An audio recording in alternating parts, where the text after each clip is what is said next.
वक्त हो गया है दिन की सबसे बड़ी बहस का, यानी कि दंगल का। 59 चीनी मोबाइल ऐप्स पर लगे बैन को लेकर दुनिया भर में चर्चाओं का दौर जारी है। देश में भी राजनीतिक तौर पर इस पर बयानबाजी लगातार हो रही है। लेकिन एक बात तय है कि चीन को भारत का यह फैसला कोई बहुत ज्यादा अच्छा नहीं लगा।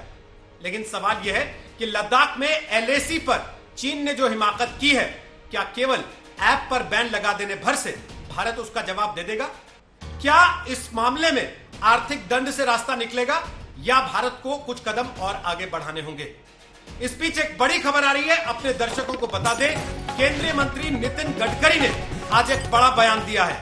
नितिन गडकरी ने कहा है कि भारत हाईवे प्रोजेक्ट्स में चीनी कंपनियों को इजाजत नहीं देगा।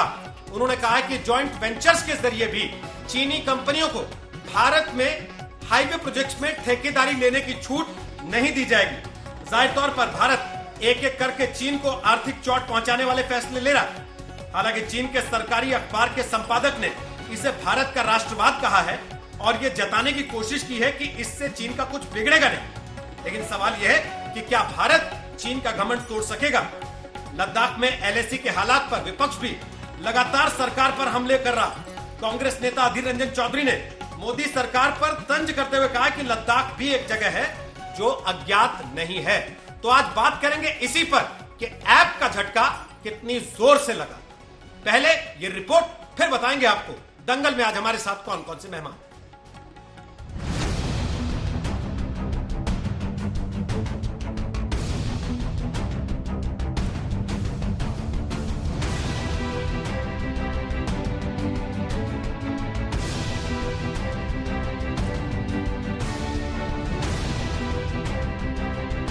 भारत से शत्रुतापूर्ण चीनी रवैया हर बीतते दिन के साथ गंभीर होता जा रहा है। भारत से बातचीत के बावजूद लद्दाख में एलएसी पर चीन ने अपनी सेना की 2 डिवीजन तैनात की है। एलएसी पर इन 20,000 सैनिकों के अतिरिक्त चीन ने उस इलाके जिसे वो उत्तरी शिनजियांग कहता है, वहां 10,000 सैनिकों की एक अतिरिक्त डिवीजन भी लगाई गई, जो 48 घंटों के भीतर भारतीय पोजीशंस के आमने सामने लाए जा सकते हैं। चीन के इस रवैये के बाद भारतीय सेना के सूत्र अक्टूबर तक तनातनी खींचने की आशंका जता रहे हैं। इस बीच खुफिया सूत्रों के मुताबिक पाकिस्तान ने गिलगित बाल्टिस्तान में अपनी सेना की 2 डिवीजन लगा दी है, तो उधर चीनी सेना आतंकी संगठन अल बद्र से जम्मू कश्मीर में हिंसा फैलाने को उकसा रही है। पाकिस्तान को तो शुरू से ही पता था कि वो हिंदुस्तान की फौज का मुकाबला नहीं कर सकता। जहाँ तक चीन का ताल्लुक है, चीन को भी साफ तौर पर नजर आ गया है कि हिंदुस्तान की फौज जो है बड़ी ताकतवर है और बाय इटसेल्फ वो हिंदुस्तान के ऊपर हावी नहीं हो पाएगा। ऐसे में चीन और पाकिस्तान इकट्ठा होकर 2 तरफा लड़ाई की कोशिश कर रहे हैं और साथ ही साथ वो कोशिश कर रहे हैं कि हिंदुस्तान के अंदर सैबोटाज के माध्यम से, खास करके लाइंस ऑफ कम्युनिकेशन के अंदर बड़ा क्योस और मेहम क्रिएट करें, जिससे उनके लिए आसानी हो जाए। भारत के सामने चीन की ओर से पेश की गई इस चुनौती को लेकर सरकार विपक्ष के सवालों से भी घिरी है। लोकसभा में कांग्रेस संसदीय दल के नेता अधीर रंजन चौधरी ने ट्वीट किया, मोदी जी, भारत में एक जगह है लद्दाख, ये अज्ञात जगह नहीं है। आप भले भूल जाएं, लेकिन हम 2 खतरों से लड़ रहे हैं, कोरोना और चीन। एक महामारी है और दूसरा मसला क्षेत्रीयता का है। ऐसा लगता है कि आप अभी भी शी जिनपिंग की संक्रामक मुस्कान के प्रभाव में हैं। चीनी संकट पर विपक्ष ऐसे तंज कस रहा है तो भारत ने चीन पर अब तक सिर्फ आर्थिक कड़ाई की है। चीन को आर्थिक दंड देने में सबसे बड़ा कदम 59 मोबाइल ऐप्स को बैन करने का है। चीन ने आधिकारिक प्रतिक्रिया में इसे WTO नियमों के खिलाफ बताया है, तो चीन के सरकारी अखबार ग्लोबल टाइम्स के संपादक हू शेजिन ने मजाक उड़ाते हुए लिखा, अगर चीनी लोग भारतीय सामानों का बहिष्कार करना भी चाहें तो उन्हें अच्छे भारतीय सामान नहीं मिलेंगे। भारतीय मित्रों, राष्ट्रवाद से बढ़कर भी कुछ होता है। वैसे हू शेजिन को जवाब भारतीय उद्योगपति आनंद महिंद्रा ने ये कहकर दिया, मुझे लगता है कि ये कमेंट भारतीय उद्योग के लिए प्रेरक हो सकता है। हमें उकसाने के लिए धन्यवाद, हम खरे उतरेंगे। वैसे WWE wrestling champion the great खली जैसे भारतीय भी हैं जो ऐप बंद करने के फैसले के खिलाफ हैं। इसको बैन करे चाहे चलाए, इसका मेरे हिसाब से कोई भी फायदा नहीं है। ये तो सिर्फ जनता को बेवकूफ बनाना का काम है। एक अगर बोले कि इससे क्या फायदा होना है, जनता का क्या फायदा होना है? अगर इतना जनता का फायदा होना है बंद करके, तो इतना लेट क्यों हुए? ये मेरा क्वेश्चन है। जाहिर है कि चीन के संकट पर मोदी सरकार की अग्नि परीक्षा है। चीन के विश्वासघात के साथ उसे अंदरूनी जंग भी लड़नी है। दिल्ली से कमलजीत के साथ मंजीत नेगी, आज तक। तो आपको बता देते हैं कि दंगल में आज हमारे साथ 4 खास मेहमान हैं। हमारे साथ हैं गौरव भाटिया, वो बीजेपी के नेता और प्रवक्ता हैं। हमारे साथ हैं अजय आलोक, वो जेडीयू के नेता हैं। हमारे साथ हैं सुप्रिया शुनाते, जो कि कांग्रेस पार्टी की प्रवक्ता हैं। और हमारे साथ हैं प्रोफेसर दिनेश वार्ष्णेय, जो यूनिवर्सिटी में पढ़ाते हैं और सीपीआई से जुड़े हैं। आप सबका स्वागत है दंगल में। सबसे पहले गौरव भाटिया, मेरा सवाल आपसे है, पहले 59 चाइनीज ऐप का बैन होना, उसके बाद अभी अभी केंद्रीय मंत्री नितिन गडकरी का यह बड़ा बयान कि किसी हाईवे प्रोजेक्ट में चाइनीज कंपनियों को ठेकेदारी नहीं देंगे और जॉइंट वेंचर के जरिए भी नहीं देंगे। आपको लगता है कि लद्दाख में जो हरकत हो रही है उसका जवाब आर्थिक रास्ते से दिया जा सकेगा? चीन को चुभेगा? चीन को ये? रोहित जी, देखिए, एक बहुत ही सोची समझी नीति है हमारी केंद्र की मजबूत सरकार के पास। और जहां हमारी वीर सेना चीनी फौज को मुंहतोड़ जवाब दे रही है, वहीं चीन मत भूलिए कि अपनी अर्थव्यवस्था पे बड़ा गुरूर करता है। तो आज जो नितिन गडकरी जी ने कहा है वो बड़ा ही अहम है कि जो बड़े टेंडर हैं, जो पहले भी केंद्र की सरकार ने और कई प्रदेशों की सरकार ने, हरियाणा उसमें है, उत्तर प्रदेश है, उसमें महाराष्ट्र भी है, रद्द किए गए हैं और आगे भी नहीं मिलेंगे। और ये जो ऐप को बैन करने की बात है, ये क्यों महत्वपूर्ण है मैं बताता हूँ। देखिए, सबसे पहले तो भारत की संप्रभुता के साथ कोई समझौता नहीं किया जाएगा। तो कहीं ना कहीं ये जो एप्लीकेशंस हमारे नागरिक डाउनलोड करते थे, इससे जो बड़ी सेंसिटिव इंफॉर्मेशन है वो चीनी सरकार तक पहुंचती थी। अब इस पे पूर्णतः रोक लग गई है। दूसरा, हमारे जो नागरिक हैं उनकी निजता का सवाल है, उनकी प्राइवेसी का सवाल है। और हम सब जानते हैं चीन कैसा देश है, वहां पे तो प्राइवेसी का कोई मतलब ही नहीं है, ताक झांक अलाउड होती है। और इसीलिए ये फैसला बड़ा ही महत्वपूर्ण है। तीसरी बात, मैं समझता हूँ चीन जो है वो साइबर वॉर भी करता है, तो साइबर वॉर में भी हम लोग कमजोर ना पड़े, इसीलिए सही वक्त पे ये सही फैसला है। और चौथा, कूटनीतिक प्रहार जो हमने किया है, मत भूलिए यूनाइटेड नेशन सिक्योरिटी काउंसिल में ऐतिहासिक तौर पे हम मेंबर बने और 192 में 184 वोट हमारे पक्ष में पड़े।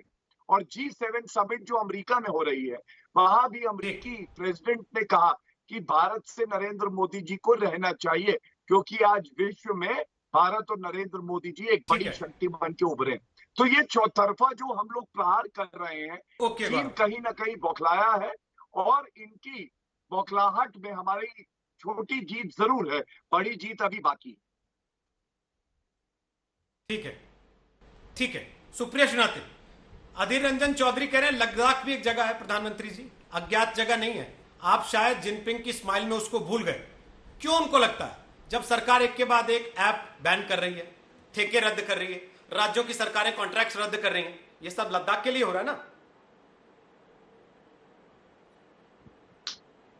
रोहित सरडाना जी, धन्यवाद इस शो पे मुझे बुलाने के लिए। आपने अपनी रिपोर्ट में भी और अभी आपने शुरुआती कमेंट में भी कहा, जो पहले प्रवक्ता से पूछा, कि नितिन गडकरी जी ने कहा है कि नेशनल हाईवे में कोई कॉन्ट्रैक्ट नहीं देंगे। ये अच्छा निर्णय है, हम इसका स्वागत करते हैं। लेकिन इन्हीं नितिन गडकरी जी ने कल पीयूष गोयल जी को चिट्ठी लिख के कहा था कि जो चाइनीज इंपोर्ट हमारे पोर्ट्स पे फंसा हुआ है उसकी तुरंत क्लियरेंस हो, क्योंकि वो आके यहाँ पे पड़ा हुआ है। तो थोड़ा सा विरोधाभास है जो गडकरी जी कह रहे हैं उसमें। मुझे ऐसा लगता है कि जो हमारी निर्भरता चीन पर बढ़ गई है पिछले 6 सालों में, उसको खत्म करने का वक्त आ गया है। और इस पर तो सर्वसम्मति है कि चीन को हर तरफ से घेरना है। हमें सैन्य जो उनका रिएक्शन है उस पर काउंटर रिएक्शन सैन्य तरीके से देना होगा, उनको डिप्लोमेटिक तरीके से घेरना होगा, उनको इकोनॉमिक तरीके से घेरना होगा। लेकिन ऊपर से सरफेस स्क्रैच करने से चीन का कुछ नहीं होना है, क्योंकि एक सत्य ये भी है और इस सत्य से हमको भागना नहीं चाहिए। जब हम सत्य को स्वीकारेंगे तो उसका समाधान करेंगे। एक सत्य यह भी है कि चीन एक बड़ी शक्ति है आर्थिक तौर पे, $15 ट्रिलियन की उनकी इकोनॉमी है, हमारी इकोनॉमी $2.5 ट्रिलियन की है। हमारी इकोनॉमी के various sections, auto, pharma, electronics, mobile, बहुत सारी चीजें बिल्कुल निर्भर है चीन से आयात होने पर। और ये निर्भरता पिछले 6 साल में जबरदस्त तरीके से बढ़ी है। आज चीन हमारी दैनिक जीवन की हर चीज में घुसा हुआ है। पेटीएम करिए तो चीन का इन्वेस्टमेंट है, बिग बास्केट से सामान मंगाइए तो चीन का इन्वेस्टमेंट है, ग्रोसरी मंगाइए तो चीन का इन्वेस्टमेंट है, खाना मंगाइए स्विगी जोमेटो तो चीन का इन्वेस्टमेंट है, कैब लीजिए ओला तो चीन का इन्वेस्टमेंट है। इन सब में हम अपनी इंफॉर्मेशन शेयर करते हैं, अपने क्रेडिट कार्ड की और सबकी। मेरा सिर्फ इतना कहना है कि सरकार को थोड़ी दूरदर्शिता दिखानी होगी। जो आपने ऐप बैन किया ये अच्छी पहल है, लेकिन ये ऐप आपको 6 साल पहले बैन कर देने चाहिए थे। इन्होंने तो आपके राज्य में आकर यहाँ पर ऐप खोले। चुमार के बाद, डोकलाम के बाद ये सारी चीजें उभर रही थी कि प्रिवेसी और चीन तो हर तरह की चोरी करता है, हर तरह का डेटा चुराता है। हमारी डिप्लोमेसी इसमें फेल हुई कि हमने ये ऐप बहुत देर से बैन करी। ये तो हमको चुमार और डोकलाम के बाद कर देनी चाहिए थी, लेकिन तब हम पर्सनल समझ में लगे हुए थे। तो मेरा सिर्फ ये कहना है कि विरोधाभास को छोड़ना होगा। बिल्कुल चीन को निकाल फेंकिए अपने सब कॉन्ट्रैक्ट से, लेकिन फिर ये भी मत कहिए कि चीन इंपोर्ट्स को जल्दी भगाइए। गौरव जी एक सेकंड, गौरव आप बोले तो कोई बीच में नहीं बोला, आप बेसब्र बहुत जल्दी हो जाते हैं गौरव जी कि नहीं मैं आ जाता हूं, मुझे बोलने दीजिए। सर एक एक करके पहले चारों वक्ता बोल लें, उसके बाद वापस आप आएंगे, आप भी बोलेंगे। आप ही को पक्ष रखना है सरकार का, है ना सर? थोड़ा वेट कर लीजिए सर, नहीं थोड़ा वेट रख लीजिए, थोड़ा वेट कर लीजिए सर। अभी इनके बाद 2 वक्ता और बोलेंगे, उसके बाद मैं आपके पास आऊंगा सर। एक वक्ता इनकी तरफ की बात कहेंगे, एक वक्ता आपकी भी तरफ की बात कहेंगे। तो सत्ता पक्ष की तरफ से 2 लोग हैं, विपक्ष की तरफ से 2 लोग हैं, चारों अपनी अपनी बात कह लें, उसके बाद मैं वापस आप ही के पास आऊंगा। गौरव जी प्लीज। नहीं मेरे पास मेरा सर क्या होता है ना, जब आप बीच में बोलते हैं कि मैं आ जाऊं, अब मैं अपनी बात कह लूं, तो क्या है ना सर, वो वक्ता भी डिस्टर्ब होता है। तो आप भी इस बात को जानते हैं, क्योंकि कोई बीच में बोलेगा तो आप भी डिस्टर्ब होंगे। अच्छा नहीं लगता ना कि किसी को दूसरे को डिस्टर्बेंस हो किसी एक के बोलते समय, इसलिए मैंने निवेदन किया था कि थोड़ा वेट कर लें। अब सुप्रिया जी, मेरा वापस एक सवाल आपसे है। मैंने आपसे सवाल पूछा कि लद्दाख को ही लेकर सारी बातें हो रही हैं और आपके नेता प्रतिपक्ष कह रहे हैं कि साहब लद्दाख पे बात ही नहीं कर रहे। विरोधाभास तो आपकी खुद की बातों में, आप सरकार को कह रहे हैं कि इनकी बात में विरोधाभास है। ठीक, चलिए सरकार की बात में विरोधाभास है, केंद्रीय मंत्री नितिन गडकरी के बयान से आपने जो जिक्र किया उस पर मैं गौरव से सवाल ले लूंगा, लेकिन अपने विरोधाभास को तो सामने रखिए। वो क्यों है? ये सारी चीजें तो लद्दाख पर ही हो रही है ना, फिर वो क्यों कह रहे हैं कि लद्दाख की बात क्यों नहीं कर रहे? ऐसा है रोहित जी कि आपके घर में कोई घुस आए और कब्जा कर ले, या घुस ही आए, चलिए आपकी बात मान लेते हैं घुस आया है, हम उसको फेसबुक पर ब्लॉक करेंगे, उसका नंबर ब्लॉक करेंगे, उसको निकाल बाहर फेंकेंगे, उसको कड़ी सजा देंगे, तो विरोधाभास कोई नहीं है। प्रधानमंत्री ने कल राष्ट्र के नाम संदेश दिया, मैंने आपका भी चैनल देखा था, सारे चैनल देखे थे, 2 बजे से बिल्डअप हो रहा था, लेकिन चीन के बारे में कुछ नहीं बोला। मन की बात भी सुनी हमने प्रधानमंत्री की संडे को, चीन का नाम नहीं लिया। कहीं पर तो ये साफ होना चाहिए कि वीके सिंह जैसे नेता, जो सड़क और परिवहन के नेता हैं, मिनिस्टर ऑफ स्टेट है, राज्य मंत्री हैं, वो जाके आरएसएस की ब्रीफिंग करते हैं, वो सारी बात बताते हैं 15 जून की रात को क्या हुआ। लेकिन क्या देश के नागरिक होने के नाते हमें और आपको सारे डिटेल्स जानने का आधिकारिक औपचारिक तौर पर सरकार की तरफ से मौका नहीं मिलना चाहिए? क्या हम इसके हकदार नहीं है? क्या हम इस देश के नागरिक नहीं है? इसमें कैसे विरोधाभास हो सकता है? हम तो ये कह रहे हैं जो लद्दाख में हुआ है, 20 लोगों की हमारी मौत हुई है 45 साल में पहली बार, तो उसका बदला हमें लेना पड़ेगा। ऐप बैन करके उसका बदला हम नहीं ले सकते। अधीर रंजन चौधरी इस बात से नाराज हैं कि कल उन्होंने 80 करोड़ लोगों के लिए राशन योजना का ऐलान क्यों किया, चीन के सैनिकों को बाहर निकालने की बात क्यों नहीं कही, इस बात से नाराज है। उनको 12 घंटे लगे ये बात लिखने में। नहीं, मुझे नहीं लगता ऐसा कुछ होगा। देखिए, एक बात तो सत्य है और सत्य अब सबके सामने है कि ये कार्यक्रम या कोई भी कार्यक्रम इस आभार से शुरू होना चाहिए कि थैंक गॉड मनरेगा और फूड सुरक्षा जैसी योजना यूपीए लाई, आज वही संजीवनी बनकर देश में खड़ा है। जिस योजना को हम हमारी विफलताओं का प्रमाण कहते थे, आज वही काम एक अलग विषय है ना सुप्रिया, मैं पूछ रहा हूं सीधे सीधे तौर पर कि उन्होंने ये क्यों कहा कि लद्दाख की बात नहीं कर रहे, जब सारी चीजें लद्दाख के ही इर्द गिर्द हो रही हैं। आप फिर भी कह रहे हैं कि नहीं साहब, तो आपकी अपनी बातों में विरोधाभास है ना। और भाटिया फटाफट से जवाब दे दीजिए। केंद्रीय मंत्री नितिन गडकरी पर उन्होंने जो सवाल उठाया, एक कि आज वो कह रहे हैं प्रोजेक्ट में चीनी कंपनियों को नहीं आने देंगे, जबकि चिट्ठी लिखते हैं कि चीनी सामान जो आया पड़ा साहब उसको रिलीज कर दी, जो हमारे जो दुकानदार हैं वो फंसे हुए हैं, एमएसएमई वाले फंसे हुए हैं। फटाफट से अपनी बात रखिए गौरव, उसके बाद अजय आलोक और दिनेश जी आपके पास जल्दी। गौरव, मैं प्रश्न का उत्तर नहीं देता हूँ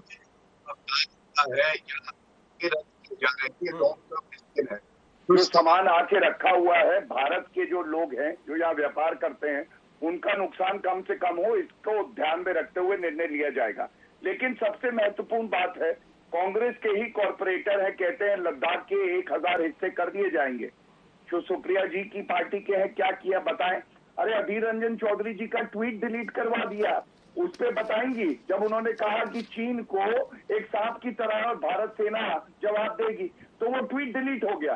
पूरा देश पूछना चाहता है क्या 90 लाख रुपए की जो घूस ली है राजीव गांधी फाउंडेशन में वो काम कर रही है? 90 लाख की घूस लेने के बाद आप क्या ये काम कर रही है? और आज भी चीन का पक्ष रख रही है यहाँ पे कांग्रेस प्रवक्ता। रोहित जी देखिए, ऐसा है कि मेरी राष्ट्रीयता पर और मेरे कुछ कहने पर कोई मुझे थोड़ा सा प्लीज, मैं भारतीयों और भारत का पक्ष रख रही हूँ। सुप्रिया, एक रिक्वेस्ट कर रहा हूँ, पहले दो वक्ता और बचे हुए हैं, आप दोनों ने पर्याप्त समय लिया है अपनी अपनी बात कहने के लिए। मैं जानता हूं आप लोगों का झगड़ा आए दिन टीवी चैनलों पे होता है, लेकिन प्लीज बाकी दोनों लोग बोल लें, उसके बाद वापस आप दोनों के पास आऊंगा, फिर आप आपस में एक दूसरे की बात काट लीजिएगा, अपनी अपनी बात रख लीजिएगा। अजय आलोक और प्रोफेसर दिनेश वार्ष्णेय दोनों के पास आते हुए, अजय आलोक पहले आप अपनी बात रखिए।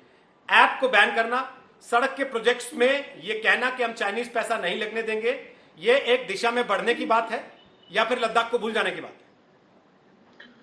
एक बात तो आप भी जानते हैं रोहित, इस देश का हर बच्चा समझता है, लेकिन कांग्रेस पार्टी नहीं समझती है कि जब सरहद पे एक्सटर्नल एक्सक्लूजन होता है तो व्यापार साथ में मधुर संबंध नहीं रह सकते हैं, और इसकी झलकी दिखानी शुरू करनी चाहिए। और अभी ऑल आउट वॉर नहीं हुआ है कि हम एक बार में सारे डाइस को स्नैप कर लें। सिर्फ नितिन गडकरी जी ने नहीं किया है, हमने बिहार में 8,000 करोड़ का पुल का टेंडर था गंगा नदी पे, उसको भी हमने रद्द कर दिया। हमने साफ साफ कंडीशन कर दी कि इसमें कोई भी चाइनीज कंपनी पार्टिसिपेट नहीं करेगी, इवन की कोई इंडियन काउंटर पार्ट भी चाइनीज कंपनी को अपना पार्टनर नहीं बनाएगा। एक के बाद एक मेजर्स लिए जाते हैं ताकि एक संदेश जा सके। वॉर कोई नहीं चाहता है, लड़ाई हो ये ना हम चाहते हैं, ना चीन चाहता है, ना विश्व चाहता है, लेकिन लड़ाई ना हो, लेकिन साथ साथ अपनी संप्रभुता भी बचा के रखनी है, अपनी इंटीग्रिटी बचा के रखनी है और अपने सैनिकों की शान बढ़ा के रखनी है। उसकी तरफ से एक रिस्पॉन्सिबल नेशन जिस तरह के भी कदम उठाए उसका समर्थन करना चाहिए, लेकिन यहाँ तो समर्थन बहुत दूर हो जाता है। अधीर रंजन चौधरी जी का ट्वीट बड़ा इंटरेस्टिंग है, कहे कि हम दो दुश्मनों से लड़ रहे हैं। उनको थोड़ी समझने में दिक्कत हुई, हम दो दुश्मनों से नहीं लड़ रहे हैं। सिर्फ कोरोना चीन नहीं है दुश्मन, 4 सी है दुश्मन। मैं 4 दिन से बोल रहा हूँ, 4 सी है दुश्मन, कोरोना, चीन, कांग्रेस और कम्युनिस्ट, ये 4 दुश्मन है जिनसे अभी आज देश लड़ रहा है, क्योंकि पूरा देश एक भाषा बोल रहा है और कांग्रेस और कम्युनिस्ट चीन की भाषा बोल रहे हैं। मुझे आपत्ति इस बात पे है। आज जो आप सरकार की कमियां गिना रहे हैं, आज जो आप कह रहे हैं कि चीन चोर है, अभी सुप्रिया जी कह रही थी चीन चोर है, ये सब जानते हैं, ये सब जानते हैं, तो सुप्रिया जी जरा बताइए, अटल बिहारी वाजपेयी के समय जब वाजपेयी जी सरकार छोड़ के गए थे तो हमारा व्यापारिक घाटा चीन के साथ $1.1 बिलियन था, और 2014 में ये $36 बिलियन कैसे हो गया? तो किसने व्यापार बढ़ाया? इन्होंने कहा पिछले 6 साल में बढ़ा। सच्चाई तो ये कि $36 बिलियन को आज $33 बिलियन पे हम लाए, इन $3 बिलियन का व्यापारिक घाटा कम हुआ है। ये बात नहीं बताएंगे, लेकिन ये तो आंकड़े कह रहे हैं, आंकड़ों पे जाएंगे नहीं, फिर वो दूसरी बात पे आ जाएंगे। सच्चाई ये है कि वैश्विक दौर में आप एक ओपन इकोनॉमी है, भारत भी से अछूता नहीं रहा, चाहे वो किसी की सरकार रही हो, नरसिम्हा राव की रही हो, वाजपेयी जी की रही हो, कांग्रेस की रही हो। लेकिन दूसरी सच्चाई और कड़वी सच्चाई ये भी है कि अपने स्ट्रैटेजिक इंटरेस्टों को ताक पे रख के चीन के साथ अगर किसी ने दोस्ती की तो वो कांग्रेसी सरकारों ने की, ये पूरा देश जानता है। इसको अगर रिफ्यूट कर सके, 1962, 2008, 2009, 12, 13 हर जगह जमीन हमारी कब्जा हुई और इन्होंने कहा ले जाइए, हमें लड़ाई नहीं करनी है, ले जाइए, हमें लड़ाई नहीं करनी है। आज हमने रेजिस्टेंस पहली बार डोकला में दिखाया, चीन पीछे हटा। दूसरी बार हम रेजिस्टेंस दिखा रहे हैं, चीन को पीछे हटना पड़ेगा, क्योंकि ये वॉर करना अकेले चीन के बूते की बात नहीं। इससे बेहतर है ये तुच्छ राजनीति छोड़ के आज सरकार के साथ और देश के साथ खड़े रहिए, प्रधानमंत्री जी के हाथ मजबूत कीजिए, न कि नुक्का चिट्ठी निकालिए, इससे देश आपको माफ नहीं करे। ओके, प्रोफेसर दिनेश वार्ष्णेय, चीन के साथ व्यापारिक रिश्ते तोड़ के, पहली बात तो ये कि आज के दौर में चीन के साथ आर्थिक रिश्ते तोड़ना पॉसिबल है? आपको लगता है जिस दिशा में भारत ने कदम बढ़ा दिया है उसमें पूरे आगे तक जा सकते हैं? भले आनंद महिंद्रा जैसे बड़े उद्योगपति कह रहे हैं, ट्विटर पर लिख रहे हैं कि चीन हमें छेड़ के हमें मौका ही दे रहा है, हमें जगा रहा है कि हम कुछ कर सकते हैं। नहीं, मुझे नहीं लगता रोहित जी कि ये एकदम हो पाएगा। इसका ग्रेजुअल प्रोसेस है और उस प्रोसेस को बीजेपी ने कभी फॉलो नहीं किया और ना ये करना चाहेंगे, क्योंकि इनके अपने लोग जिनसे इनको मोटा चंदा मिलता है वो इन्वॉल्व हैं। अगर इतनी हिम्मत रखते तो इन्होंने ही गाना गाया था पेटीएम करो, पेटीएम करो। मुझे तो वो याद भी नहीं, हमने तो तब भी कहा था ये क्यों करवा रहे हो चाइनीज कंपनी का पेटीएम यहाँ पे प्रमोट। हमने तब भी कहा था कि इंडियन ऐप्स को प्रमोट कीजिए। क्या है कि उनके साथ मोदी जी की फोटो छपती है फ्रंट पेज पे, फुल पेज की। हमने तो तब भी मना किया था। हम तो कभी भी चाइना को इस विषय में सपोर्ट नहीं करते। हमारा तो हमेशा मानना है कि भारतीय क्षेत्र में, भारत में भारतीय उद्योगों, छोटे मझोले या मोनोपोली जो भी हो, उनको आगे बढ़ाइए। स्वावलंबन के लिए ग्रेजुअल प्रोसेस होता है, जिसको बीजेपी ने कभी अप्लाई नहीं किया। ना इन्होंने R&D पे खर्च किया, ना अदरवाइज खर्च किया। हर चीज का इन्होंने बजट काटा जो R&D को आगे ले जाए। दूसरी बात मैं ये जानना चाहूँ, अगर ये इतनी हिम्मत है तो मैं आज गौरव भाटिया और अजय आलोक को चैलेंज करता हूँ कि आज रात को 12 बजे उजाले बंद करवा के मोदी जी अनाउंसमेंट कर दें। Adani global, Tata global, Reliance global, 27 monopoly houses की ग्लोबल कंपनीज चाइना से अपलोड करती है, बंद कर दो, रोक दो। उनको का पैसा यहाँ लाओ, वापिस यहाँ लगाओ। 8 लाख करोड़ का उन्होंने रिजर्व वैसे ही छुपा रखा है अपने पास। ठीक है, चलिए आपकी बात का जवाब लेता हूं दिनेश जी, लेकिन उसके पहले 2 बड़ी खबरें अपने दर्शकों को बता दें। इस समय प्रधानमंत्री नरेंद्र मोदी ने चाइनीज सोशल मीडिया प्लेटफॉर्म से हटने का फैसला किया है, वीबो से। और साथ ही दूसरी बड़ी खबर, रक्षा मंत्री राजनाथ सिंह शुक्रवार को जाएंगे सैनिकों से मिलने के लिए और कमांडरों से मिलने के लिए। लेह अस्पताल भी जाएंगे, लेह लद्दाख के दौरे पर जाएंगे रक्षा मंत्री राजनाथ सिंह। शुक्रवार को उनका यह दौरा होगा। भारत और चीन के बीच जो सीमाओं पर इस समय तनाव चल रहा है, उस दरमियान रक्षा मंत्री राजनाथ सिंह का यह दौरा बेहद महत्वपूर्ण, बेहद अहम, और सैनिकों का उत्साहवर्धन करने के लिए, हौसला बढ़ाने के लिए रक्षा मंत्री राजनाथ सिंह खुद जाएंगे लेह लद्दाख के दौरे पर। शुक्रवार को वो वहां पर होंगे। और इस बीच प्रधानमंत्री नरेंद्र मोदी ने तय किया है कि वो Chinese social media platform Weibo से हटेंगे। उन्होंने छोड़ दिया है उसे। भारत ने जो 59 चाइनीज ऐप बैन कर दिए, उसके बाद प्रधानमंत्री नरेंद्र मोदी ने यह फैसला किया है। आज सुप्रिया श्रीनेत और गौरव भाटिया, आप दोनों के पास आते हुए फटाफट एक कमेंट लेते हुए। सुप्रिया, रक्षा मंत्री राजनाथ सिंह खुद जा रहे हैं लेह लद्दाख। अब तो अधीर रंजन चौधरी से कहिएगा कि ट्वीट डिलीट कर रही है वाला भी, क्योंकि उनकी शिकायत ही है कि लद्दाख को अज्ञात स्थान मान लिया है। बिल्कुल नहीं करेंगे। और सरकार उस पर बात नहीं कर रही है, लद्दाख पे कुछ बोल नहीं रही है। रोहित जी, ये मैंने बहुत सारे भाजपा प्रवक्ताओं के मुंह से सुना है, तो आज इस बात का खुलासा भी कर देते हैं ऐसा क्यों हुआ था। जब अधीर रंजन जी ने ट्वीट किया था तो हर भारतीय के अंदर ये गुस्सा था कि भाई क्या हो रहा है चीन के साथ। लेकिन तब सरकार ने ऑफिशियल तौर पे कहा था, एमईए ने, कि हम पीस वार्ता कर रहे हैं, हम बात करके, डायलॉग करके चीज को सुलझाने की कोशिश कर रहे हैं। इसलिए लगा था कि इस तरह का ऑपोजिशन की तरफ से आएगा तो हो सकता है ये पीस वार्ता को डिरेल कर दे, इसलिए इसको डिलीट करा था उन्होंने किसी के डर से या किसी ने डिलीट नहीं करा था। तो सबसे पहले तो ये समझ लीजिए कि जब पीस वार्ता होती है तो किसी भी को भी उकसाने की बात नहीं बोलनी चाहिए, चाहे आपके अंदर जितना गुस्सा या गुबार हो। तो for once and for all ये मिथ मैं क्लियर कर देना चाहती हूँ। जहां तक रक्षा मंत्री जी जा रहे हैं, अच्छी बात है, उनको तो बहुत पहले चले जाना चाहिए था। मैं स्वागत करती हूं उनके जाने का, और मैं ये आशा भी करती हूं कि वो जाकर उनका उत्साहवर्धन करेंगे, उनका प्रोत्साहन करेंगे, उनको बताएंगे कि देश को उन पर 100% भरोसा है, और उनको ये भी बताएंगे कि जिस सरजमी की रक्षा करने के लिए वो अपने प्राणों की बाजी लगा रहे हैं, उसके लिए हम कोई अनर्गल बातें नहीं करेंगे, हम बरगलाने की बातें नहीं करेंगे। जो आप कर रहे हैं उसी को हम देश को बताएंगे। ये एक फौजी चाहता है। हमारे घर के लोग फौज में है ना, तो बहुत गुस्सा होते हैं जब होता है कि कोई घुसपैठी, उनके बैचमेट्स वहां पर हैं, वो कहते हैं बहुत हुआ है, आप लोग गलत बात करते हैं टीवी पर। खैर, उसमें मैं पढ़ना नहीं चाहती हूँ व्यक्तिगत बातों में, लेकिन मैं आशा करती हूँ कि उसके जाने से बिल्कुल उत्साहवर्धन होगा। पहले चले जाते तो और अच्छा था। सेना को जाकर लेकिन ये मैसेज वो जरूर दें कि हम आपके साथ खड़े हैं, और जो एक्चुअल स्थिति है वो देश को बताएंगे। जहां तक प्रधानमंत्री जवाब देंगे आपकी बात पर, उसके पहले एक मंजीत नेगी मेरे सहयोगी फोन लाइन पर आ गए हैं। जरा इसी खबर पर और जानकारी देने के लिए। राजनाथ सिंह रक्षा मंत्री जा रहे हैं लेह लद्दाख के दौरे पर शुक्रवार को, सैनिकों का उत्साहवर्धन करेंगे, लेह अस्पताल भी जाएंगे। हमारे साथ कांग्रेस की प्रवक्ता है मंजीत नेगी, और वो कह रही हैं कि साथ साथ वो उम्मीद करती हैं कि ये भी बताएंगे जाकर सैनिकों को कि जो बात आप यहां कर रहे हैं हम देश को उतनी जानकारी देंगे, इससे बढ़ा चढ़ाकर या घटाकर नहीं बताएंगे। मंजीत, बोलिए अपनी बात फटाफट। रोहित, शुक्रवार को सुबह रक्षा मंत्री राजनाथ सिंह और सेना प्रमुख जनरल नरवणे पहुंच रहे हैं लेह, जहां पर वो खासतौर से रक्षा मंत्री जो घायल सैनिक उनसे मिलेंगे। उसके अलावा सेना प्रमुख और रक्षा मंत्री दोनों ही जो हालात का जायजा है वहां पर लोकल कमांडर के साथ, क्योंकि कल ही वहाँ पर कोर कमांडर स्तर की बातचीत हुई है और दोनों का जाना काफी अहम होगा, क्योंकि ये दूसरा मौका है जब 15 जून की खूनी जो भिड़ंत हुई थी उसके बाद से सेना प्रमुख दूसरी बार अब इस बार रक्षा मंत्री को लेकर वहां पर जा रहे हैं और वहां पर शुक्रवार को एक पैरा जंप का भी एक्सरसाइज है जिसको रक्षा मंत्री देखेंगे, सेना प्रमुख देखेंगे। तो कोशिश ये है कि वहाँ पर इस वक्त चीन के साथ जो तनातनी है वहाँ पर भारतीय सेना अपनी जो ताकत है उसको रक्षा मंत्री के सामने दिखाएगी और साथ ही रक्षा मंत्री और सेना प्रमुख जो हालात है उनका जायजा लेंगे और सैनिकों का एक तरह से हौसला बढ़ाने का काम भी करेंगे। बहुत बहुत शुक्रिया मंच जीतने की फिलहाल जानकारी देने के लिए। गौरव भाटिया, सुप्रिया ने कुछ सवाल उठाए, जवाब दीजिए फटाफट, फिर अजय आलोक आपके पास आ रहा हूं।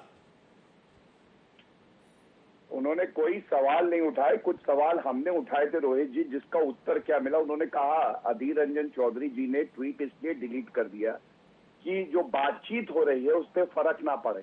लेकिन जब राहुल गांधी आके कहते हैं सरेंडर मोदी, तो कोई बात नहीं, वो ठीक है।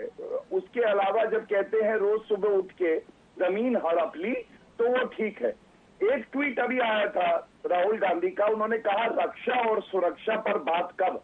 और मैं आज तक पे खुलासा करता हूं, जो रक्षा की स्थायी समिति है उसके सदस्य है राहुल गांधी। 11 मीटिंग हुई, सुरक्षा के लिए कितने परेशान है राहुल गांधी, 11 में से एक भी नहीं उन्होंने अटेंड करी। ये मतलब दुखद है कि इस बालक को यही नहीं पता कि अपनी जिम्मेदारी क्या है। 11 मीटिंग और एक भी नहीं अटेंड करी। दूसरी बात, निर्भरता की इन्होंने करी, तो निर्भर किसने बनाया? कम से कम कांग्रेस की प्रवक्ता को ये जानकारी होनी चाहिए कि 2004 में जब इनकी सरकार आई तो सरप्लस ट्रेड था 0.7 बिलियन यूएस डॉलर्स का, और 2014 तक ये कहा ले आए थे, डेफिसिट ट्रेड बना दिया इन्होंने, 35 गुना बढ़ गया था ट्रेड, और वो डेफिसिट एक तरफा चीन को जो है वो पक्षपात करता था। तीसरी बात मैं कहूंगा, ये कहती है घर में घुस आए, तो पहली बात 1-1 इंच भूमि हमारी सुरक्षित है। दूसरी बात, जब मुंबई आतंकवादी हमला हुआ था तो आतंकवादी घुस आए थे, Fali Homi Major air chief marshal थे, उन्होंने मनमोहन सिंह से कहा हम पाकिस्तान को घुस के ठोकेंगे। मनमोहन सिंह मोहन रहे, उन्होंने जवाब भी नहीं दिया। Balakot air strike, surgical strike, घुस के ठोका पाकिस्तान को। ये है फर्क नरेंद्र मोदी जी की इच्छा शक्ति में और कांग्रेस की बिकी हुई जो सरकारें होती है, जो 90 लाख रुपए की घूस लेती है, राजीव गांधी फाउंडेशन और हमारी संप्रभुता के साथ खिलवाड़ करती है। ये फर्क है दोनों। नहीं, ये जो एयर स्ट्राइक की आप बात बता रहे हैं, ये कांग्रेस को बता रहे हैं कि चीन को बता रहे हैं कि हम एयर स्ट्राइक भी कर सकते हैं? क्योंकि कांग्रेस को तो आप कई दफे बता चुके हैं, अब समय है जब चीन को बताना। रोहित जी, अगर चीन में आपका चैनल देखा जा रहा होगा तो जब मंद बुद्धि बालक यहाँ भारत में समझ गए हैं तो चीन भी समझ जाएगा। कुछ बातें टीवी चैनल पे नहीं कही जा सकती, लेकिन एक बात जरूर है, 1-1 इंच जमीन सुरक्षित है और हड़पी नहीं गई है। जैसे राहुल गांधी आके कहते हैं 11 मीटिंग एक अटेंड नहीं करी, टीवी चैनल पे वीडियो फाइल जरूर दे देते हैं। ये परिपक्वता का परिचय नहीं है। ठीक सर, अब रिपीट मत कीजिए ना उसी बात को, हो गया आपने वो बात कह दी अपने आप से, अब उस बात को रिपीट मत कीजिए। अजय आलोक जल्दी से, इससे पहले सुप्रिया इंटरवीन करना चाह रही है। अजय आलोक, लेकिन मेरा सवाल यह है कि चीन के अखबार लिख रहे हैं कि भारत का जो राष्ट्रवाद है वो महंगा पड़ जाएगा भारत को। जिस तरीके से भारत ने चीनी ऐप बैन किए हैं, जिस तरीके से भारत आर्थिक सैंक्शंस लगाने की तैयारी कर रहा है या प्रतिबंध लगाने की तैयारी कर रहा है कंपनियों पर, ठेकेदारियों में, वो बात चीन को चुभ रही है। लेकिन हमारे देश का विपक्ष ये कह रहा है कि आप कुछ कर ही नहीं रहे। बिल्कुल चुभ रही है चीन को, और चीन ने भी, आनंद महिंद्रा ने ठीक कहा कि ये हमारे लिए एक चुनौती की तरह से हमें स्वीकार करना चाहिए और हम स्वीकार करेंगे। और मैं वार्ष्णेय जी से भी बिल्कुल अग्री करता हूं कि अचानक चीन से व्यापार करना भी, खत्म करना भी संभव नहीं है। ये सब चीज है, इसमें एक स्ट्रैटेजिक बैलेंस बना के चलनी होती है। और जो मुझे लगता है कि हमारे प्रधानमंत्री, हमारे रक्षा मंत्री, हमारे गृह मंत्री और हमारे विदेश मंत्री स्ट्रैटेजिक बैलेंस बना के चलना उन्हें बहुत अच्छी तरह से आता है। बात अब जब स्ट्रैटेजिक बैलेंस की आई है, तो मैं आपको याद दिलाऊं कि जब सर्जिकल स्ट्राइक हुई थी और उसके बाद एयर स्ट्राइक हुई थी, तो इसी कांग्रेस पार्टी ने एनडीए सरकार, प्रधानमंत्री मोदी की बहुत आलोचना की थी। ये सेना का काम है, ये बात को जनता में नहीं ले जाना चाहिए, ये स्ट्रैटेजिक इंटरेस्ट की बात है। हमने भी कई सर्जिकल स्ट्राइक की, लेकिन हमने कभी जनता को नहीं बताया। उस वक्त कांग्रेस पार्टी ये कहती थी, और आज आपके चैनल पे कांग्रेस पार्टी की प्रवक्ता कह रही है कि रक्षा मंत्री जब जाएंगे तो देश को सारी बात बताएं, न कम न ज्यादा, देश के हर नागरिक को जानने का अधिकार है। मैडम, सरकार चलाया आपने 50 साल, युद्ध की स्थिति के नजदीक अगर है, युद्ध हो भी सकता है, और आपको क्या अच्छा लगता है कि रक्षा मंत्री जो भी वहां पे एक्चुअल स्थिति है, क्या है नहीं है, आके पूरे देशवासियों के साथ चाइना को भी और विश्व को शेयर करे? अगर आप इसी को अपनी रक्षा नीति मानती हैं तो मुझे बहुत अच्छी तरह से समझ में आता है कि 1962 से लेकर आज तक हम लोगों ने अपनी जमीनें चीन को क्यों गंवाई, चीन का मनोबल हमने क्यों बढ़ाया? क्योंकि अगर ये नीति कांग्रेस पार्टी के विपक्ष में आके है तो खैर भगवान मालिक है। दूसरी और बहुत से अहम बात, देश को आज पता है कि देश क्या कर रहा है। चीनी सामानों का बहिष्कार करना हमने शुरू किया है, और उसकी शुरुआत ऐप बंद करके, हाईवे बंद करके, उनके पुल प्रोजेक्ट्स बंद करके उनको हम एक झटका दे रहे हैं। ये मत भूलिए कि चीन की इकोनॉमी की 18% डिपेंडेंस हम पे भी है, झटका उन्हें भी लगेगा। $15 ट्रिलियन की अगर उनकी इकोनॉमी है, अगर उनका 18% कम होता है तो हमारी जितनी इकोनॉमी का झटका उनको लगेगा। तो क्या ये झटका वो सहने को तैयार है? दूसरी बात, एक रिपरकशन एक ही नहीं होता है, भारत के साथ रिपरकशन 14 देशों का चीन को मिल रहा है ऑलरेडी। तो कूटनीतिक स्तर पर, राजनयिक स्तर पर और मिलिट्री के स्तर पर कहीं से भी हम पीछे नहीं। और आप कृपया करके कांग्रेस पार्टी या कम्युनिस्ट पार्टी ये संदेश जन देश में न देने का काम करिए कि कहीं से हम चीन से इस बार पीछे हट रहे हैं। War is never lost unless it is abandoned. चलिए सर, पिछला वक्तव्य आपने शुरू किया था ये कहकर कि कांग्रेस और कम्युनिस्ट देश के दुश्मन हैं। इसके द्वारा ये देश जानता है। दूसरा वक्तव्य आपने शुरू किया कि आप कम्युनिस्ट दिनेश वार्ष्णेय की बातों से सहमत हैं। ये बड़ा यहां भी घालमेल लग रहा है कुछ। नहीं, मैं इससे सहमत हूं कि अचानक स्टाइल को स्नैप नहीं किया जा सकता है, मैं इस बात से सहमत हूं, लेकिन इसकी शुरुआत तो हमने कर दी है ना। स्वावलंबन की उन्होंने बात की, तो स्वावलंबन बनने में एक दिन में स्वावलंबी नहीं बन जाता है। जब मैंने कहा मत करो, ठीक है, ओके ओके, दिनेश जी बोल लीजिए अपनी बात, बोले दिनेश जी, उसके बाद सुप्रिया आप ही के पास आ रहा हूं, बोले दिनेश जी। देखिए रोहित जी, सीधी सादी बात है, मैं आपको साफ बता दूं, ये जो लफाजी कर रहे हैं ना बीजेपी वाले और जो लोग हैं, इनको एक चीज समझ लेनी चाहिए, देश की अर्थव्यवस्था आर्थिक सिद्धांतों के आधार पर चलेगी, डेमोगोगी जिसको लफाजी कहते हैं, उस पर नहीं चलेगी। अर्थव्यवस्था के वास्तविक बिंदुओं को समझने के लिए आपको माइक्रो और मैक्रो इकोनॉमिक्स के फंडामेंटल्स पे जाना पड़ेगा। वो फंडामेंटल ये सोचते हैं सिर्फ मोदी जी मोदी जी मोदी जी, विदेश नीति मोदी जी मोदी जी मोदी जी, गृह नीति मोदी जी मोदी, उससे नहीं होगा। सर्वमान्य नीति लेके चलेंगे तो इनको फायदा होगा। ये जो सोचते हैं कि यूनिलैटरली चल लेंगे, इनको मैं सुझाव देता हूँ कि ठीक से चलें, और बेहतर ये होगा कि ये युद्ध का उन्माद पैदा ना करें। युद्ध के उन्माद से देश को बहुत भारी नुकसान होने वाला है। अर्थव्यवस्था -4.5 पे जाएगी। कोरोना महामारी से ये निपट नहीं पा रहे, टेस्ट पूरे कर नहीं पा रहे। ऐप बैन होने से या सड़क के हाईवे के प्रोजेक्ट में चीनी कंपनी को ठेका रद्द कर देने से युद्ध का उन्माद पैदा हो जाएगा क्या?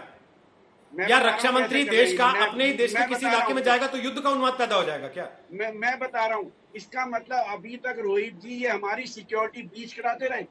इसका मतलब ये अभी तक हमारा पर्सनल डाटा ब्रीच कराते रहे इन 40 कंपनियों से। पीएम केयर्स फंड में इन्हीं कंपनियों से जिनका इन्होंने बैन किया 49 करोड़ रुपए ले रखा है, वापिस कर दो। इन्होंने चंदा ले रखे, इनके चंदे रिवील करा दो। मैं तो गारंटी देता हूँ कि कम्युनिस्ट पार्टी ने एक पैसा नहीं लिया हुआ चीनी कंपनियों से। बीजेपी और जनता दल जरूर दिखा दे अपने फंड की डिस्ट्रिक्ट को, हम तो दिखा देंगे, पहले ये दिखा दो। हम तो हर साल इनकम टैक्स भी भरते हैं। प्रोफेसर साहब, आप तो चीन मामलों के विशेष जानकार है सर। आपको तो पता होगा चीन ने अमेरिका के खिलाफ खुद कैसे लड़ाई लड़ी, चीन अमेरिका के खिलाफ खुद कैसे खड़ा हुआ। आप बजाय अपने देश को यह बताने के कि ऐसे खड़ा हुआ जा सकता है, आप उसको कह रहे हैं कि नहीं चीन से डरो, चीन से घबराना चाहिए, जा सकता है। चीन से रिश्ते मत तोड़ो, चीन से अगर गुस्सा करोगे तो युद्ध का उन्माद पैदा हो जाएगा। रोहित जी, मैंने शुरू में आपको कहा कि ये ग्रेजुअल प्रोसेस से हो सकता है। झटका मारोगे झटका खाओगे, करंट मारोगे करंट खाओगे। लाइव वायर है ये इकोनॉमी। इस समय आप लाइव वायर पे खड़े, नंगी चाहे बिजली की तार पे खड़े हो, करंट मारेगी। आपकी अर्थव्यवस्था डुबो रखी है आपने। नोट तो ग्रेजुअल प्रोसेस क्या होता है सर? नोट ग्रेजुअल प्रोसेस यही ना होता है कि आपने पहले एप्स बैन किए, स्टेट्स ने अलग अलग कॉन्ट्रैक्ट रद्द करके एक मैसेज दिया, अब केंद्रीय मंत्रालय एक मैसेज दे रहा है। रोहित जी, सप्लाई चेन टूट जाएगी झटका मारोगे तो। नितिन गडकरी जी ने परसों कुछ कहा है और आज कुछ कहा है। सर टिकटॉक बैन होने से क्या हो गया बताइए ना मुझे। टिकटॉक बैन होने से किसके घर की रोटी बंद हो गई या कौन सी सप्लाई चेन टूट गई बताइए। टिकटॉक बैन करना या दूसरी चीजें बैन करने से मुझे एक बात बता दीजिए कि देश के जितने मोबाइल यूजर्स हैं उनमें से कितनों के पास चाइनीज हैं। गौरव भाटिया से पूछ लीजिए, एप्पल आईफोन यूज करते, जरा पीछे खोल के देख लो ढक्कन उनका, उस पर लिखा हुआ made in China. Ajay Alok भी आईफोन यूज करते हैं, पीछे मैं तो आईफोन यूज करता नहीं, मैं तो महंगे, मैं 20,000 से ऊपर का फोन यूज नहीं करता। इनकी मर्सिडीज कार के पार्ट्स निकाल के देख लो कितने चाइनीज आते हैं। बता देता हूँ दिनेश महिंद्रा की गाड़ी आईफोन अब असेंबल्ड इन इंडिया भी आता है। पहली चीज, दूसरी चीज सर मैं आपसे सिर्फ पूछ रहा हूँ कि आप लोग अक्सर टीवी पे बैठ के सर ये बात करते हैं प्रोफेसर साहब, नहीं प्रोफेसर साहब देखिए, प्रोफेसर साहब एक सवाल का जवाब तो देखिए। सुप्रिया आप ही के पास आ रहा हूँ, बस एक सवाल प्रोफेसर साहब से ले लो। भारत सरकार डेमोक्रेसी ना करे और सर्वमान्य विदेश नीति लेके चले। अपने ही देश के साथ खड़े होने में भी आपको शर्तें लगानी पड़ती है प्रोफेसर साहब, फिर आप कहते हैं कि नहीं हमारी देशभक्ति पे शक मत करो। अरे हम तो अपने देश के साथ खड़े होने में आप कहते हैं बशर्ते अपने देश से जहां से आप खाते हैं, जहां पे आप पैदा हुए हैं, वहां आप कहते हैं कि बशर्ते अपने देश के संग खड़े होने में आपको शर्तें लगानी पड़ती हैं, फिर कहते हैं कि नहीं हम देशभक्त हैं, हमारी देशभक्ति पे सवाल मत करो। भी क्या बोलते ही जाओगे। मैंने आपको कम्युनिस्ट पार्टी के 5 रेजोल्यूशन आपके व्हाट्सएप पे भेजा 1968 से 1962 तक। हमने तब भी चीनी आक्रमण के हमले का निंदा की और भारत सरकार की कमेटी में मदद की, सब कुछ किया। मैं प्रेजेंट में बात कर रहा हूँ, इतिहास में जाऊंगा तो और छिछालेदार होगा, इसलिए छोड़ दीजिए इतिहास को, 62 में क्या हुआ क्या नहीं हुआ, हम आज की बात कर रहे हैं। झंडा नहीं लिया, ये देश को बता दें कि ये सर अगर 62 में चला जाऊंगा तो और छिछालेदार हो जाएगी, आप छोड़ दीजिए इसलिए उस बात को। आपने तो आज ही कह दिया हम अपने देश के साथ खड़े हैं बशर्ते, ठीक है सर अब बशर्ते तो फिर ठीक है। सुप्रिया श्रीनेत आपके पास आते हुए, सुप्रिया और गौरव भाटिया आपके पास आते हुए, ठीक प्रोफेसर साहब ओके समझ में आ गई आपकी बात। सुप्रिया श्रीनेत रखिए अपनी बात जिसके लिए आप वेट कर रही हैं, उसके बाद गौरव आपके पास आते। गौरव आप ही उत्तर देंगे सबका, क्योंकि विपक्ष के जो सवाल है आप ही को जवाब देना है। उसके पहले सुप्रिया कुछ सवाल उठा रही, सुप्रिया बोलिए प्लीज सर। ओके सुप्रिया को बोलने दीजिए। देखिए ऐसा रोहित जी की बहस तो होती रहेगी, कुछ बहस होना एक बात है और आंकड़े तो झुठलाते नहीं है वो दूसरी बात है। अभी कुछ आंकड़े बोले गए, कुछ प्रवक्ताओं ने बोले, वो आंकड़े सही बताने ज्यादा जरूरी होते हैं, आंकड़ों को गलत नहीं बताना चाहिए। सिर्फ 3 आंकड़े मायने रखते हैं। 2014 में हम चीन से जो इंपोर्ट करते थे वो 3,000 रुपए प्रति व्यक्ति था। 2014 से 2020 में वो इंपोर्ट, वो आयात जो है वो 6,000 रुपए प्रति पर्सन हो गया है, डबल हो गया है। निर्भरता चीन पर डबल हो गई है। पहला आंकड़ा मतलब 2004 से 14 का हिसाब किताब उसको डब्बे में डाल दें। FDI था हमारे देश में, देखना नहीं चाहिए, निवेश किया था। मैं बोल लूं, वो मत देखिए ना, आपने सबको राष्ट्र के नाम संदेश दे दिया, मुझे भी बोल लेने दीजिए, मैं बोलूं। सुप्रिया जी मैं सारी बातें सुन रहा हूं, लेकिन आप जब ये कह रहे हैं कि 14 से हिसाब कीजिए, मैं ये कह रहा हूं 4 से 14 का हिसाब भी तो ले आई ना साथ में, उसको डब्बे में क्यों डाल देना चाहते हैं? वो नहीं बता पाएंगे। अगर मैं 14 का, अगर मैं 4 का आंकड़ा बता दूंगी या तो आपका ये दिखाएंगे और इनका आप दिखाएंगे, ऐसा है तो फिर ठीक है। 2004 में नहीं अरे बिल्कुल नहीं। मैं अगर देखिए आपने किसी को इंटरफेयर नहीं किया, मैं बोलने लगी आप इंटरफेयर करें, मुझे कुछ आंकड़े बताने दीजिए, उसके बाद आप उसकी बकिया उधेड़ दीजिएगा।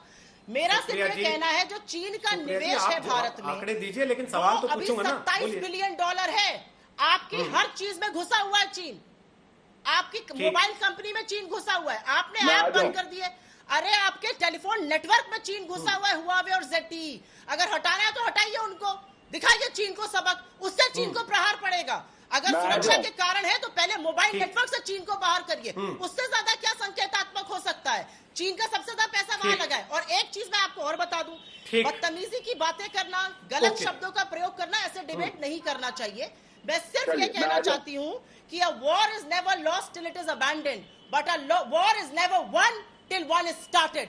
आप इधर उधर बगले मत झांकिए, चीन ने हमारे लोगों को मारा है, उसका बदला हमें लेना पड़ेगा। ऐप बैन करना उसका बदला नहीं है। चलिए ठीक है, ओके। गौरव भाटिया इस सवाल पर तो मुझे भी जवाब चाहिए आपसे। हुआवे और ZTE वो आपके मोबाइल फोन नेटवर्क तक में घुसे हुए हैं, जिनको दुनिया भर के मुल्क बैन कर रहे हैं, आपको उसके लिए इतना सोचना क्यों पड़ रहा? मैं उत्तर देता हूं। पहले मैं, a war will always be lost when a soldier sells his conscience for 90 lakh rupees even before he is fought, and we all know which soldier we are talking about। But मैं अब आंकड़ों पे पहले उत्तर दे दूं और फिर Huawei पे भी उत्तर दूंगा। ये कुछ आंकड़े हैं, प्लीज रोहित जी, वो जो रूल था बीच में नहीं बोलने का, वो इन पे लागू होता है या ये महिलाएं और चीनी कार्ड लेके आएंगे इसलिए ये बोल सकती हैं बीच में? नहीं सर, सब पे लागू होता है। पर्सनल अगर कमेंट्स की बजाय चीनी कार्ड अलाउ करता है बीच में बोलना तो मैं चुप हो ये जाऊंगा। बिल्कुल बंद होना चाहिए। रोहित जी, आपके शो पर गौरव जी, इनको चुप कराइए। रोहित जी, पहले मुझे तो। चाइनीज कार्ड तो वैसे नहीं चल रहा आपके हिंदुस्तान में ना। कोई किसी को प्लीज, चीनी नहीं प्लीज, बुला सकता है, गौरव जी, ये प्लीज। गलत बात है।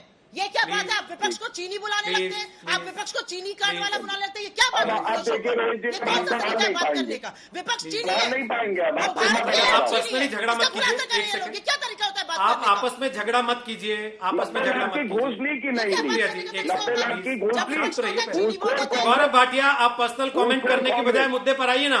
यूवाई और ZTE पर कार्रवाई करने से आपको कौन रोक रहा है? कांग्रेस रोक रही है क्या? रोहित जी, नहीं, अगर चीनी एजेंट कांग्रेस है, कांग्रेस रोक रही है क्या आपको ह्यूआई और ZTE पर कार्रवाई करने से? मैं उत्तर देता हूँ। कांग्रेस रोक रही है क्या आपको? आज इनको चुप दीजिए ना करिए, सर। आप उत्तर लीजिए। दीजिए ना थैंक सर, यू। आप उन पर कमेंट करना छोड़िए ना, Thank you. सवाल पर कमेंट कीजिए जो सवाल पूछ रहा हूँ। हाँ, देखिए सबसे पहले चलिए हुआई का ही उत्तर दे देता हूँ।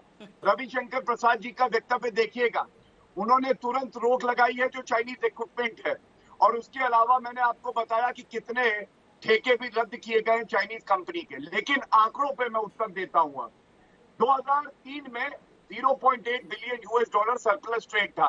2004 में 0.7 US dollar billion dollar trade था। 2013 में बढ़ के 34.3 ये डेफिसिट ट्रेड हो गया। अब कितने गुना बढ़ गया, घाटा भारत को हुआ ये। और आज दूसरी 65 बात, बिलियन डॉलर है। आज आप चुप हो 65 जाइए, बिलियन डॉलर आप है। चुप हो जाइए। हाँ, 2017 से 2019 65 बिलियन 23% डॉलर। की गिरावट आई डेफिसिट ट्रेड में। 2017 से 2019 में 23% की गिरावट आई। अपनी बात करी। कौन से अब आंकड़े हैं सुनिए, आपके पास? अब एक मिनट चुप हो जाइए। कौन से आंकड़े? कांग्रेस हेडक्वार्टर से नहीं लाया हूँ, बीच में मत बोलिए।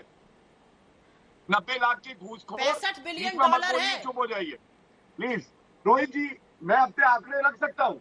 एक तो तमीज से Please. बात करिए, आप बहुत बदतमीजी से अरे बात करते हैं। आप बदतमीज आप थोड़ी सबसे तमीज से ज्यादा बात हैं। जी आंकड़े आप रखिए, सबसे ज्यादा लेकिन बदतमीज पर्सनल हैं। कमेंट्स मत सोनिया कीजिए ना इस गांधी तरीके के से। मुंह में चुप्पी सदी हुई बंद है। करना एक पड़ जाएगा शब्द वरना चीन बीच के में से। खिलाफ नहीं बोली। ये रोज सर रोज बीच में बंद करना पड़ जाएगा वरना, अगर इस तरीके की भाषा का इस्तेमाल होगा तो। अब आपके आप स्टेल इनको- लगने आप जानते हैं इस बात लगे, ये को बासी लगने कि लगे। कम से कम इस कार्यक्रम में आप लोग अगर भाषा की मर्यादा नहीं रखेंगे सर पे, हम दर्शकों को विज्ञापन दिखा लेंगे, बेहतर है बजाय ऐसी गाली गलौज दिखाने के। ये दो राष्ट्रीय पार्टी के प्रवक्ता इस तरीके से बात करेंगे अगर टीवी पर, तो कैसे चलेगा?